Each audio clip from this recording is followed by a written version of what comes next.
Vietnam and China continue to trade allegations about the collision between their ships in the South China Sea. The confrontation is causing problems for other countries, too.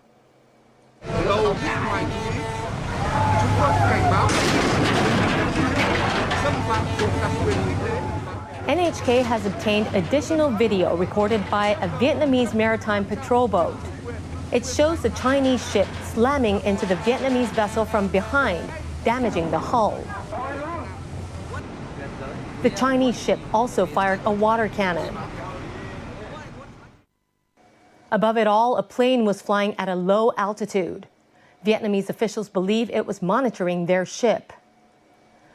Both countries claim jurisdiction over the area where the collision occurred.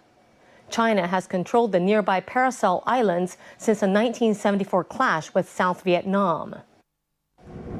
The recent maritime encounter resulted from a Chinese state-run company attempting to drill for oil in the area. Dozens of boats from both sides started gathering nearby. The leaders of the Association of Southeast Asian Nations alluded to the problem at their summit meeting in Myanmar. They did not specifically name China, but they issued a statement calling for the end of actions that increase tensions, such as the use of weapons. The maritime dispute also reached the streets of Vietnam. Protesters set fire to foreign-owned factories, apparently targeting companies having signs with Chinese characters. But the damaged buildings included some owned by Taiwanese, Japanese, and South Korean firms. At least 2 Chinese workers were reported as having died. Police temporarily detained more than 600 demonstrators. On Monday, U.S. Secretary of State John Kerry added to the criticism of China.